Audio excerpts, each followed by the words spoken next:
Maria had been caring for her father with dementia for 3 years without a single serious incident. She was strong, experienced, and confident. Then one Tuesday morning, she bent down to help him off the toilet, twisted slightly to grab the grab bar, and felt something pop in her lower back. She collapsed to the bathroom floor, unable to move, with her confused father standing over her, asking what was wrong. Maria spent 6 weeks in recovery. During that time, her father fell twice, was hospitalized once, and nearly ended up in permanent residential care because nobody was prepared to step in. One moment of poor body mechanics nearly destroyed everything Maria had built. Today, I'm counting down 5 caregiver safety rules from 5 to 1, building to the most important rule that keeps you in the fight.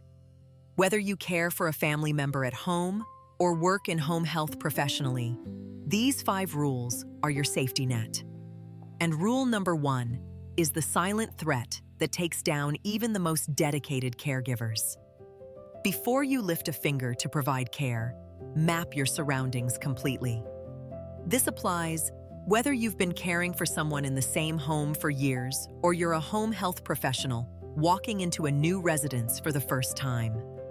Where is the nearest hospital or urgent care facility? Can you describe the fastest route without checking your phone? Are emergency numbers for police, fire, and poison control posted somewhere visible, not buried in a contact list you'd have to scroll through during a crisis? Maria had cared for her father for 3 years, but never posted emergency numbers in the house. When she was lying on that bathroom floor, unable to move, she couldn't reach her phone. Her father couldn't navigate it for her. Had those numbers been posted on the bathroom wall, he might have been able to call for help. Family contacts in the area should be on speed dial and known to the person you're caring for whenever possible. If you're a visiting professional, learn the neighborhood safety profile. Take note of parking options, entry points, and any suspicious activity around the home. Your safety matters just as much as your patients. In a crisis, seconds matter. Having numbers posted and routes planned turns panic into action. Prepared caregivers make faster, smarter decisions when the unexpected happens. The moment you step into any caregiving environment, you become the safety officer. Most people never think about this, but the physical space where care happens is either working for you or working against you. Start with the floor.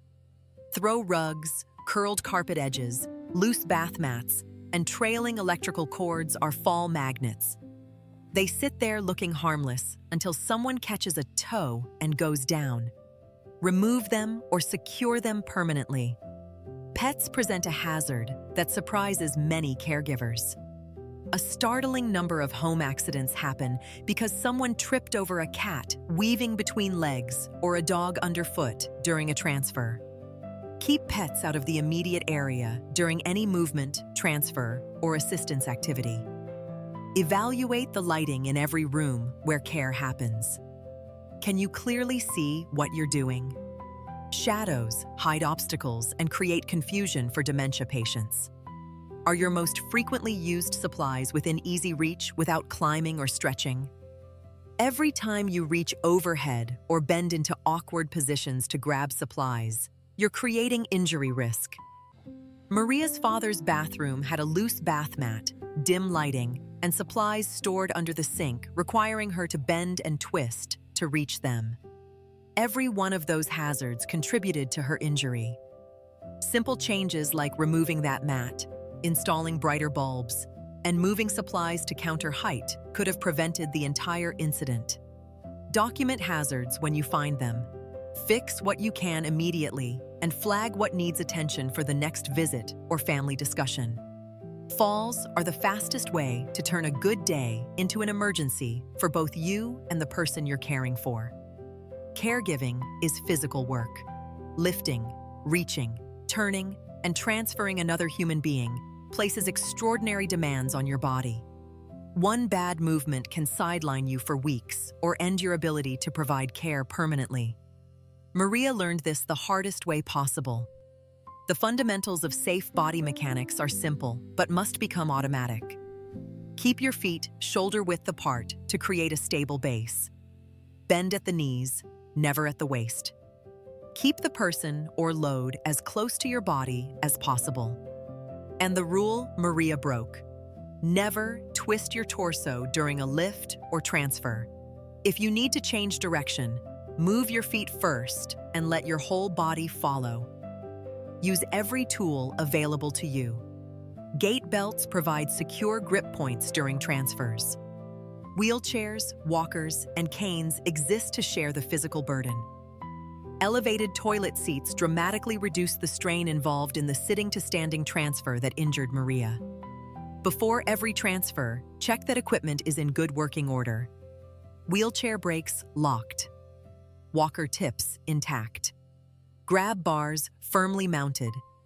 If anything feels unstable, stop immediately and reassess. The 30 seconds you spend checking equipment could prevent the injury that takes you out of caregiving entirely. Maria was strong and experienced, but she got comfortable. She stopped using the gait belt because transfers only took a second. She twisted instead of repositioning her feet because it was faster. Speed and shortcuts are the enemy of safe caregiving. This rule is non-negotiable and applies to every caregiver who encounters needles, lancets, or medical waste of any kind. Never place a used needle in the regular trash. Not wrapped in paper, not capped and tossed in a bag. Never. Dispose of sharps immediately in an approved puncture-resistant container designed specifically for biomedical waste. Keep those containers positioned exactly where you use them so you are never tempted to carry an exposed needle across a room, down a hallway, or to another location.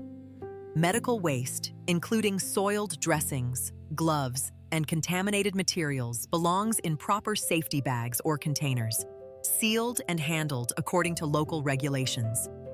This protects you, your patient, family members, and sanitation workers who handle waste downstream and could be injured by careless disposal. The dangers are invisible. Blood-borne pathogens cannot be seen, smelled, or felt on a needle. One accidental stick can transmit infections that change a life permanently. There is no shortcut worth that risk. If you're finding these safety rules valuable for your own caregiving practice, please hit that subscribe button. Protecting yourself is the first step to protecting the person you love. Proper sharps and biohazard disposal is the simplest, most powerful safety practice any caregiver can adopt. Make it automatic. Make it non-negotiable every single time. This is the rule that matters most because it affects every other rule on this list. Fatigue is the silent threat that takes down even the most loving, dedicated caregivers. Maria didn't injure her back because she was weak or untrained. She injured her back because she was exhausted. She had been sleeping 4 hours a night for months. She skipped meals regularly. She refused help from her sister because she didn't want to burden anyone. She kept pushing past her limits until her body made the decision for her. This pattern repeats itself in caregiving households everywhere. Caregivers push through exhaustion, skip meals, refuse offers of help, and keep going until their body or mind gives out.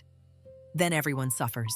The caregiver is down, the patient loses their primary support, and the family faces a crisis that proper rest could have prevented entirely. Maintaining real rest means more than grabbing a quick nap between tasks. It means sleeping adequate hours consistently. It means eating regular meals that fuel your body. It means accepting help with lifting and transfers before you're desperate. It means taking respite time when offered without guilt. Set up a simple rotation with family members or friends. Ask someone to cover you for a few hours on a regular schedule, not just when you're already falling apart.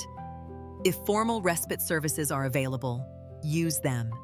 They exist because the healthcare system recognizes that caregiver breakdown is preventable. Do not wait until you are exhausted to ask for help. By then, the damage is already accumulating. Fatigue fuels the mistakes, the injuries, and the illness that take caregivers out of the fight. You cannot pour from an empty cup, and the person depending on you needs you healthy and present tomorrow, next week, and next year. Safety isn't a single action. It's a system where each rule supports every other rule. Know your environment so you can act fast when crisis strikes. Control the space so it works for you instead of against you. Protect your back so you stay physically capable of providing care. Handle sharps and waste by the book so invisible dangers never become real ones. And above everything else, respect your own limits so you can show up again tomorrow. Maria recovered from her back injury, but it took 6 weeks of pain, frustration, and watching her father struggle without her. When she returned to caregiving, she posted emergency numbers in every room. She removed every throw rug and loose mat. She never skips the gate belt. She keeps sharps containers exactly where she uses them. And she finally accepted her sister's standing offer to help 3 days a week. The difference was immediate. Fewer close calls, less physical strain, more confidence in every transfer and every task. And most importantly, the energy and strength to keep showing up for her father day after day. These 5 rules aren't complicated, but they require commitment and consistency. Every caregiver who implements them gains immediate protection for themselves and the person they love. In the description below, you'll find links to my book, Navigating Dementia Together, and free resources including home safety checklist, important resources links, and emergency contact list template. The home safety checklist pairs perfectly with today's discussion on controlling your caregiving environment. Remember, you are the backbone of care. Protecting your health, your energy, and your body isn't selfish. It's the most important thing you can do for the person who depends on you. For your next video, I recommend watching our discussion on de-escalating dementia crisis situations, which provides 10 steps for calming a distressed patient safely. You might also find value in our video covering wandering behaviors in dementia, which addresses critical safety strategies for one of caregiving's most dangerous challenges.